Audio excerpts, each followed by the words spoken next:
am so pleased to be here with you all today, and I will start out by saying I'm wearing two different hats today, so please bear with me. My name is Julie Rayner, and I am the Digital Services and Marketing Coordinator at the High Point Public Library. I'm also a past president of the Historical Society, so I'm representing them as well. So, two hats. And I want to welcome you today to this High Point Historical Society education program. Um, and on behalf of the library and the Historical Society and Museum, I want to thank you for taking the time to be here today. If you didn't know, the High Point Historical Society collects, preserves, and showcases the history of Greater Pine Point to foster a shared appreciation of our community, reflected in the stories, events, and traditions of the past. We extend our invitation for you to consider joining the Historical Society. In the room where the refreshment bar is information about the Historical Societies. So if you're interested after the program, we encourage you to take a look at that. Today, we welcome our panelists for the Exploring the Legacy of the Washington Street Branch Library.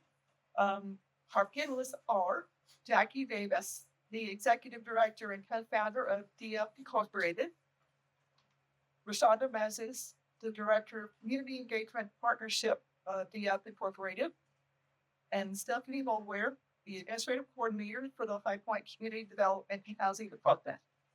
Please join me in welcoming them.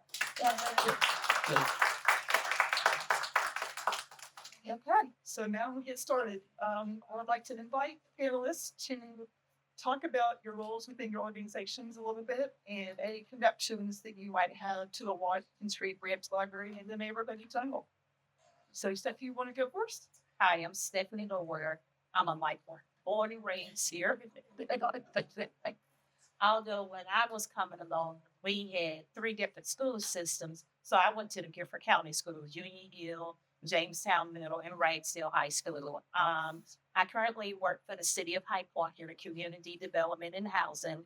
And this Community Development and Neighborhood Division is part of our organization at the City of High Point. So, and I guess they asked me a lot of stuff because when I first started here in 2023 and I came in here, I said, oh, I had not been in here since I was a little girl. This was the library. And everybody said, what? I said, yes, this was the library. It's the library. So, and I was telling them about the different history. So they consider me in the work their historian because I tell them I tell them a lot of stuff about the history of the bigger outcome. Thank you. So my name is, again, I'm LaShonda Moses, and I moved to High Point when I was 8 years old. I was born in Durham, but my family, my mother, my grandmother's generation, and the great-grandparents were all from High Point or lived in High Point. My great-grandfather was Doris Hilton, who built and ran the general highway that used to get across the street here.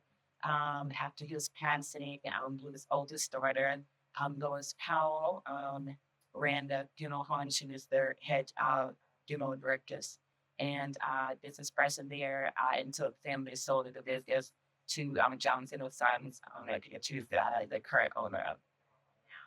So, full disclosure, Stephanie and I graduated from Ragsdale together. We lived here off and on. We moved back here, and then my stepfather joined the military. So I lived in High Point off on, but this building is part of my earliest childhood when raised here in High Point. Once we moved back, we'll talk more about it. But these four buildings on the street were the center of my world. The Carl Chavis Y was next door.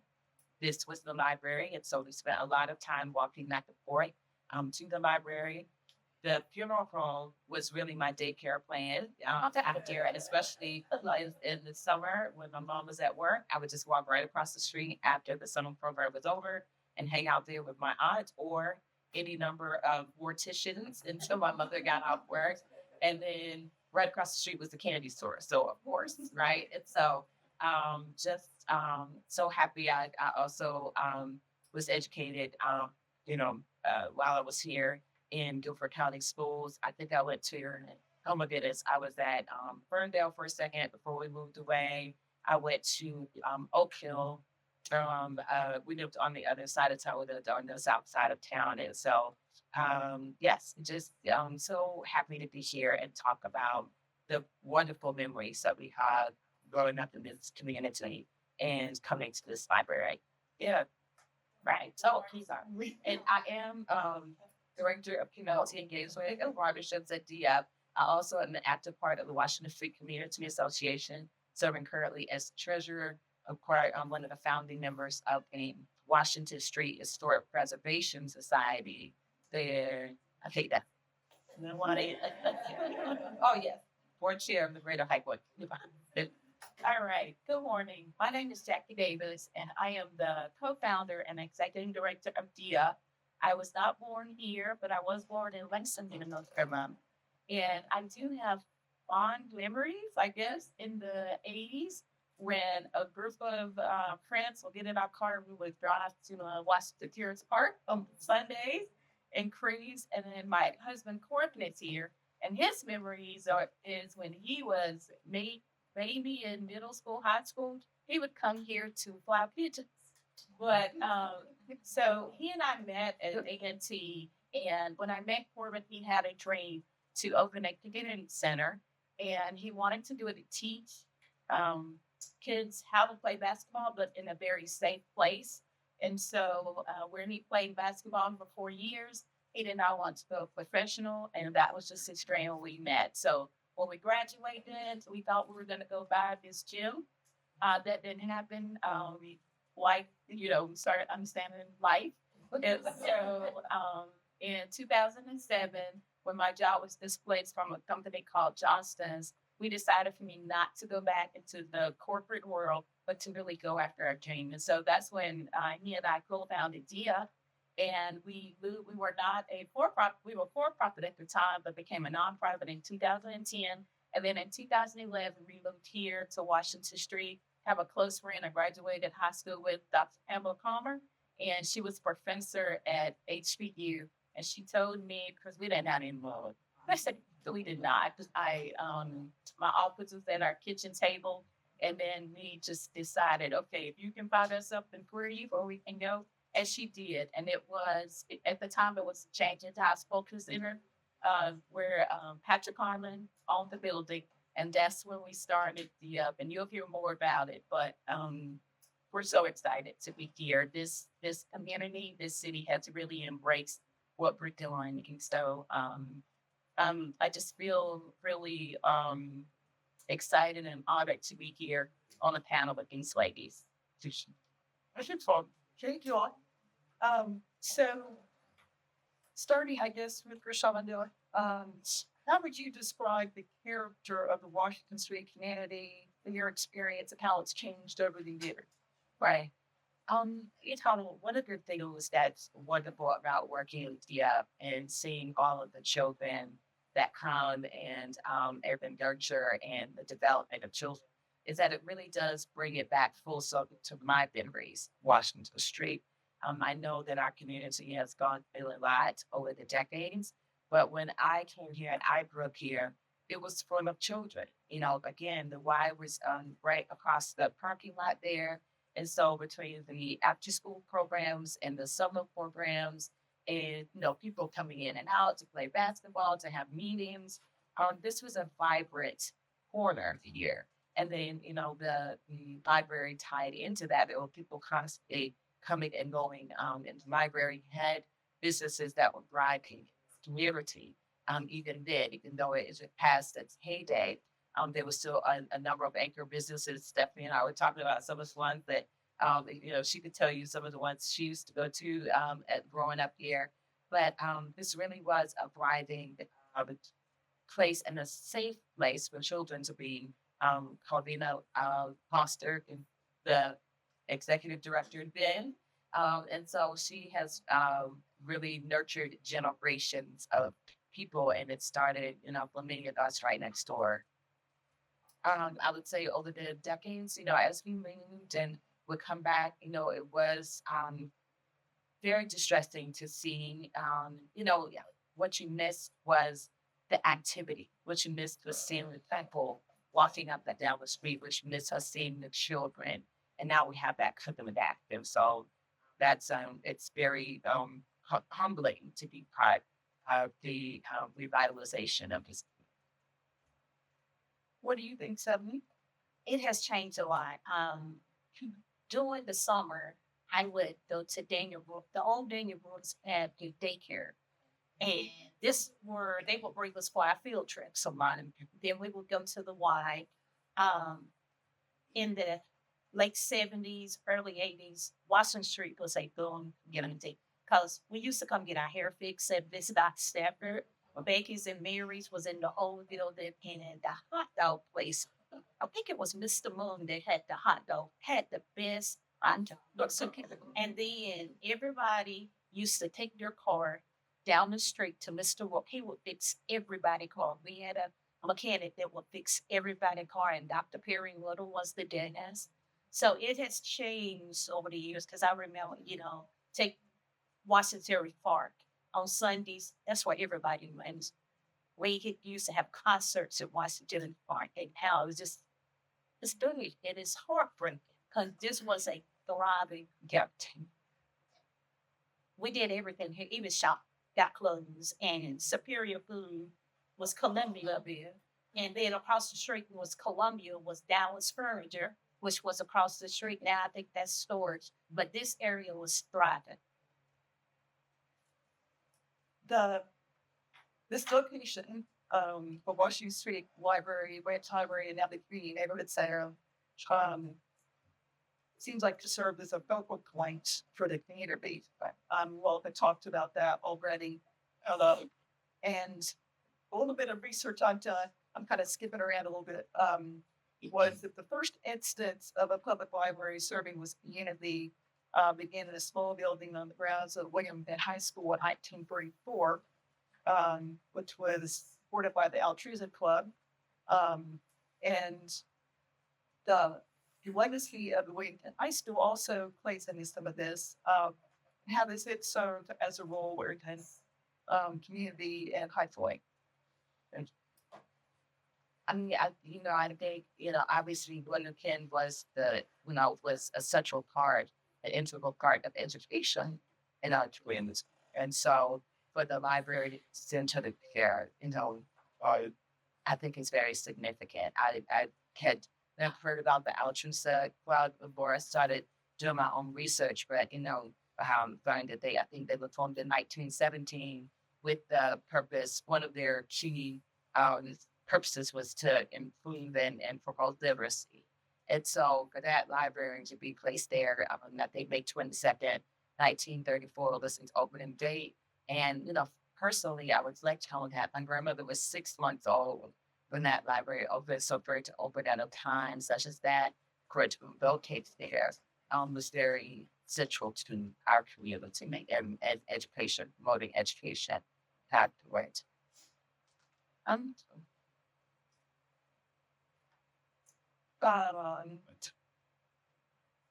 So y'all have talked a little bit about it, about visiting the Grant Library, and you were going up. Stephanie and Rashawn, can you talk a little bit more about Crowding it up? During this, as I said, during the summer, the library had a summer reading program, and my mom and dad were very big on us reading throughout the summer because they say that in the summertime the students lose all that they know. So we would come here for the reading program, check out books, and I remember the sports, and it was very different, because I used to love coming here. It was snowing. Then to go to the one on Wren Street. We would always say, Mom, can we go to the very outdoor street? Can we? She said, yes, I'll take you out to that library. Because it was just smaller and they knew everybody. They showed movies here. That I remember watching a couple of movies. And then, as I said, Carl Chavis Y, going over there to the Carl Chavis Y. But it was really, it felt more of a community, like a kind of neighborhood. Because they knew all the kids who were coming, woman, most things. I would agree. It's an extension, really a program that go Red Live for us. And over the summer, you can imagine it was just bursting at the seams over there. And so we would come over here. Sometimes our classes, different groups would rotate over here. We would have our time at the library, like over here watching movies. It was a cool, in every sense of the word, place for us to come in the summer. We would get books and watch movies, but also just get out of the heat and kind of give the staff over there a little bit of a break. Some of us might be in the gym, some of us might be, we would go up the street to the swimming pool and learn how to swim. But this was kind of a calming place for us to come, check out books, watch movies, do those kinds of things. So really, I mean, there should have been a breeze in the sidewalk between us coming back and forth from here to the Clyde. It was really an anchor for our summers spent in this area. It really was. Wait, I've spent a little bit of time talking with Michelle McNair, who is the director of the Community and Individual Development Center here the last few days. And it seems like this community development center is still a really important to Salinas. Absolutely. So I didn't know if Jackie could talk about your experience as you had and how they see it. Yeah, so before I met Rashonda's grandmother, Miss Jackie, Dr. Palmer took me on a tour of the street. And the first place that we came was here, as he introduced me to Michelle McNair. And from the first time that I met her, I really felt like they were placed here for a reason. And that is to be that focal point, to be able to provide the resources that our community needed at the time. And so I'm very grateful for meeting her first, because from there, our relationship has really grown into that. And it truly is a place of resource here. We are busting out of the seams with children. We're operating out of 4 different buildings on the street. And now this is like the fifth where we have to bring some of our students. So we, with our teen advocacy group, they are working with the North Carolina Center for Justice, and we have to meet here on Wednesday. So we have a group of teens that come in here and meet. And then, as Stephanie was talking about the importance of reading, we have to utilize that space for our third and fifth grade because it's important for them, for reading proficiency. So we utilize this space. And also being the president of the Washington Street Community Association, this is where we hold our meetings every month. And so this is why I think we're here for the community, but then they also understand that there are going to be some things that's different for what they normally do. For instance, they receive a lot of calls. So they receive calls because they're the housing and development, but they may receive calls where there are people that they're unhoused, right? And so they would expect them to help. And what do they do? They rise to the occasion and reach out to me so they understand the pipeline of getting help for our community. And then also with them being with the city, they're receiving calls from the city about what's going on in the city, with city ordinances and how they need help. So I really do appreciate how they're able to mobilize people to get things done for our community. I mean, just last week, we had a call of one of our residents not far from here that really needed help with the outside of their home. And she's living here, doesn't have any family. And it's not a situation where it's something about the housing that the community development housing could do, but because they do care, they make you feel like you belong. And so not even knowing that person, Michelle reached out to DF and we were able to get people together to go over and help our seniors. And so they're here, but their arms reach really wide. And that's what I think was important, especially right now in the time that we're in, that we need to be able to be compassionate and empathetic about situations. And it's just wonderful that we're here in this community where they work with so many other community associations. We're just fortunate that they're here that it's us. So I say. Stephanie, you said earlier we were talking about wearing lots of different hats, working for the city. This is one of your hats. Okay, so along with this community neighborhood division, the city of High Point, the community development and housing, we have local codes, this office, and our main office is down at City Hall. And we have several different programs. And one of the programs that Michelle was very active in is Operation In As Much. And Operation In As Much is where we go through neighborhoods and rehanging up the citizens' homeless go free. This past fall, this past fall, we did the Persian Street neighborhood in Macedonia. And can I think some of the homeowners, they think that the city is being nosy or something, but we just want to rehab the home. And so that day that we were out there on a Saturday, we have all of these volunteers from different companies, Pinnacle Bank, Bank of America. They come in to volunteer to fix up people houses. We also partner with another organization, Community Housing Solution, and such as building handicap ramps if they need. A lot of elderly people now are needing tub to shower conversion. We're doing a lot of that. Also, Adam, Michelle, she's referred a lot of people. They're calling now for assistance. This past winter, well, we're still in winter. We're getting calls. Well, my gas bill is $900. Who can help pay? And so we're having Michelle said, and I called Michelle this past. I got a lady up here who said her gas bill is $900. So they tell her to call Salvation Army if they need food. Michelle can help them find food. We have, and we also have a program which I'm pushing hard for. Up under the community development and housing is for first-time home buyers. That program, and a lot of people, you have to take a 8-hour course on the first and third Saturday that's offered through Community Housing Solution, and it's just a virtual class. And in this class, they tell you the steps of how you can purchase a house and how the city has down payment assistance. And you would be surprised, a lot of people are not taking advantage of that program. If you buy a house in the South Side area, the city is going to give you $10,000 at closing house assistance. You don't have to pay that money back, but you have to stay in the house for 5 years, and it's forgiven. Anywhere else in the city of High Point is $7,500. And you see developers are putting up houses everywhere. And they're trying, and then a lot of the people qualify with the North Carolina Housing Finance. North Carolina Housing Finance will give you up to $50,000 in closing cost assistance. And what we're finding out, a lot of people don't qualify because of their credit. And I told them, you can get your credit there in about 6 months to a year, but you have to do what they say do. Pay off all your debts. And so you can see the development.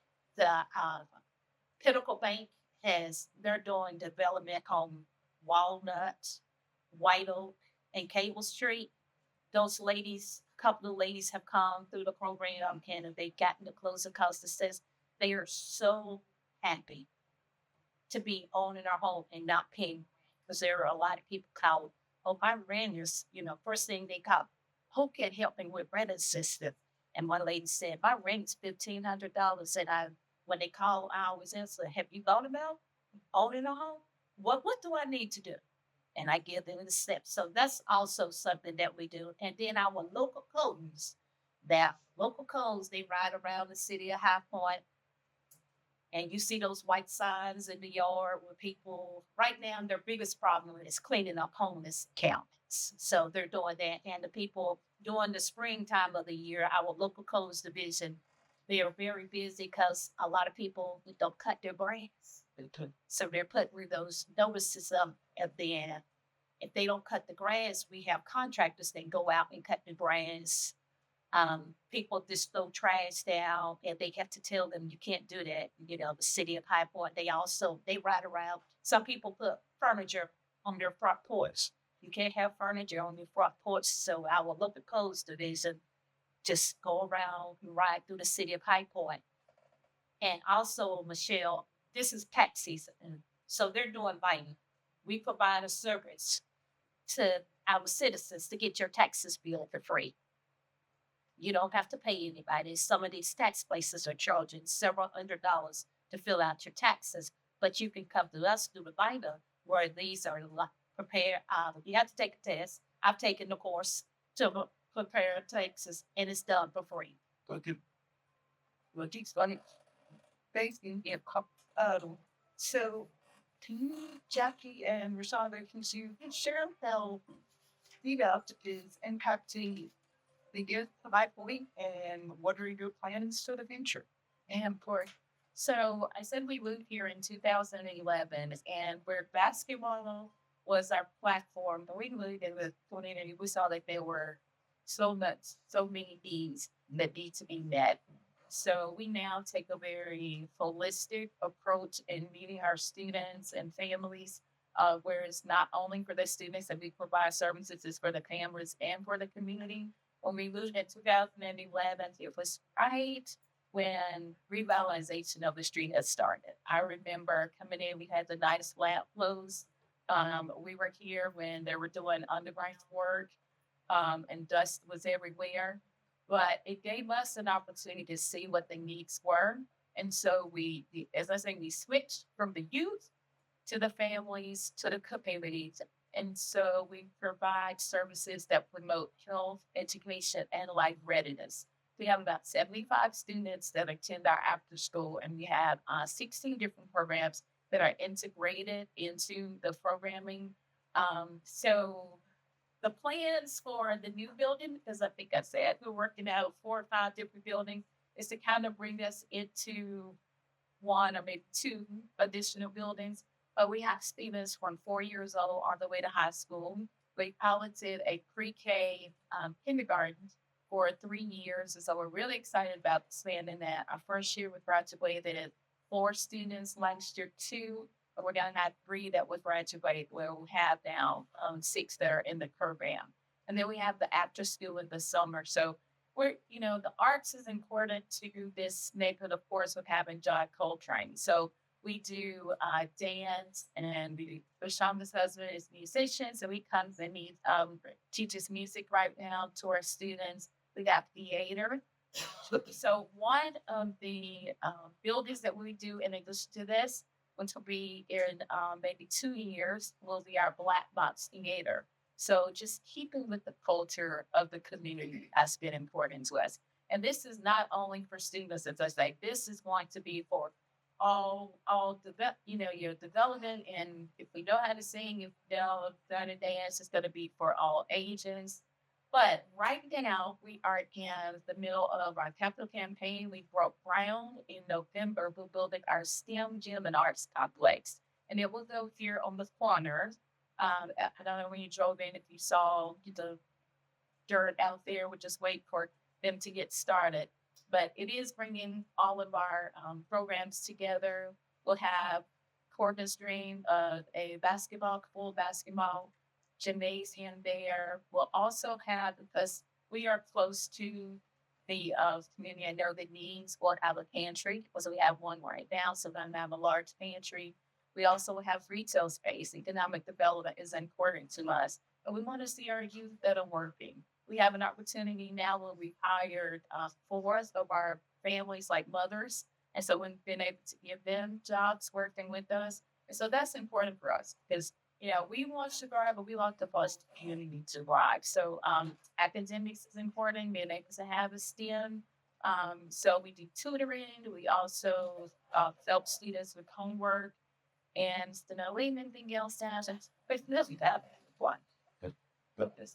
Life skills, of course. Right. It's a lot. Yeah. Yeah. Do you want to give your experience that you've been with us for a year? Sure. Because we did, I've been very busy building out this vision that I can't have my hands in everything. But we know that the neighborhood is important. We really have to rally around our neighbors. So that's when Rashonda came in, Daylon, about a year ago.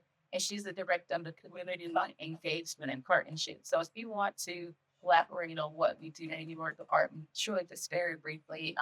In that role, my primary focus is to help bring more resources into our community to support the families that we're talking about. and really to drive this community revitalization focus that we have. And so with this year, we are working on bringing a group of community citizens together. I was around this year so that the residents' voices really drive where we're going. It is important to partner with our, with the city. It's important to, partner with those who are leading the proper organizations. But for those who are living here, those who are here overnight and over on the weekends and, experience what it's like to live in this community all the time, their voices really have to be up front. And so we are working on a citizens impact committee where we can pull everyone together, say, hey, what your primary concerns. Last year, we did a funding and opportunity complete needs assessment of the 27260 zip code that have been done before, but have been a while. And so, and that was led by community voices as well. What do you see as the issues or concerns? What do you see about the great things about our community so we can do more of that? And so that is a lot of what I work with these. And then last thing I'll say is that I also sit on the implementation committee for the city's 2045 plan. And that was intentional. I wanted to be a part of the voices representing Washington Street as we implement that. Washington Street is one of the areas that they want to see as a catalyst area for this walkability plan that we have, for this mixed use community vision. And it was important to us to have representation to make sure that as the new comes in, we don't get rid of the old. That you may know that Washington Street is the most recent local historic designation area to be here in High Point. And we pushed for that because we are the only place in North Carolina that we know of that has these same buildings that were significant during the times of segregation, still has those buildings intact and still active. A lot of cities came through, bulldozed the buildings, built new buildings. There's a sign up, this is historic, but you don't see the evidence of where those buildings were. We have that evidence. And so one of the things that we have advocated for is that the city always have a presence in this building and that this building remain part of the long-term plan because we need the anchor that the city organization will provide here. And if I would add that we work closely with the Preservation Society because, we did not want to tear that building down. When we met with the construction company, I'm like, go in, what can we do to preserve it where we could be great stewards of the money that we raise? And when he came out and he just looked like, I don't know, ghosts, really. And he said, and unfortunately, could not. But then my thing is, okay, how do we keep it as close as possible? And so the entire time that we was doing our renderings, we were working with the Washington Street Historical Society. And so this here is what the building looked like. We wanted to keep the facade as close as we could. We love the arching windows. That's the dance room. Because I just dream of riding up the street and seeing kids in the window dancing, just like we were in New York or something. But so we're able to do that. And then we're appreciative because, like I say, we're not from here. And to be able to come into a city, not even doing a public phase of the campaign, and you're able to raise over $8 million towards what we're doing. It's a $15 million. We just went into the public phase. So we were able to raise that amount of money because we're not experts. As we came in and we saw the needs of the community, I'm like, I don't know how to garden and I don't know how to dance. And I got my kids through high school, but there are teachers who are skilled. So being able to partner with over 50 organizations, the library, and we're grateful for the city. So this is how we're doing, just being embraced to be here for the long time is how important the community. Oh, and thank you so much. Just have one last question for y'all, then I'll move to the participant questions time. What do you think impact a public library has on a community, and just in either in general or specifically the Hudson public library? Yes. Should we talk about them? In about 70, I think it's we touched on it without like just having that priority and being good for education, for reading, for literacy, for growing, for discovering, for research. It was instilled in us every day, as we were in that summer program. Stephanie and I had memories of going to the old location of the public library where, you're doing your book reports. You're in there for hours and hours. Your parents drop you off to go to the card catalog. And wow, it's very different for youth today, but still having the presence of the library in our community. So I know, progress has changed libraries. A lot of people were very disappointed to see this leave as a library. It is still wealth and a resource in this community, but it served this community well when it was here, and that really is. Like I said, I just go back to thinking that because of that Perks Library there in 1934, my grandmother never had a time in her life where she could go to a library. And it's not everyone in our community can say that. It's like it really is. It shapes not just individual lives; it shapes generation. And Sophie, before I came to the city, I worked in education for 13 years. I believe I'm old fashioned. Now everything is on the computers. And this generation knows nothing about going checking out books. And I have a 20-year-old, and I made sure she went to the library to check out books. And I believe that a lot is very important because, as I said, some of the students, I worked at all Title I schools. Some of the students did not have books in their house. Some of them, and some of them where there's a saying, and they don't have many prison beds to build by a child by the time they reach third grade because of their reading levels.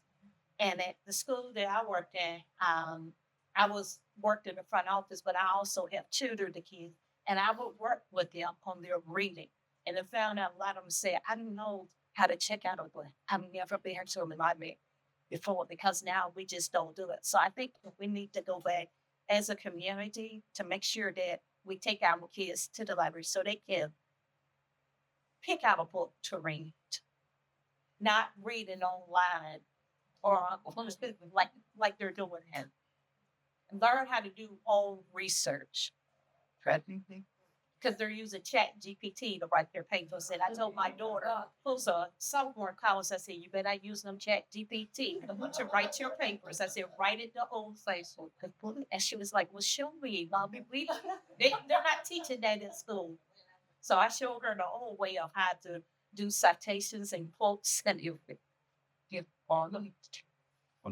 Yeah, I agree with both Shonda and Stephanie that libraries are the driving force for education, but I also think about like social cohesiveness, economic opportunities that it has, and not only for the babies, but also for adults, just the partnerships, the relationships that you build in the library. I mean, even for us, we're grateful to have this community, but I'm appreciative of Mary and, the programs that you have coming from the four walls in the library and getting out into the community and reading book, bringing the books, and also like the pop and, just having the farmers market at the library where we have, community members that can come and have, you're helping with food security. So there's this, the digital divide where you're bridging, that not everybody want to do it our old school way, but they might want to learn how to do, the digital stuff. So just that opportunity for people to grow. What I would like to see with the library is, I know you count your attendees, but really how far do we go in metrics and data, getting, like if you have a 4-year-old that comes and visit and you follow them all the way to school and just see with them coming and checking out works or using your program, just what does that mean, the impact that it would make on that 4-year-old, and then they graduate. So, which that's what we want to do in our program. So, and we can talk about it. My mom is there every single week in her computer class and hates to miss it. So yeah, it really is multi-generational learning. We like them. Thanks, you ladies.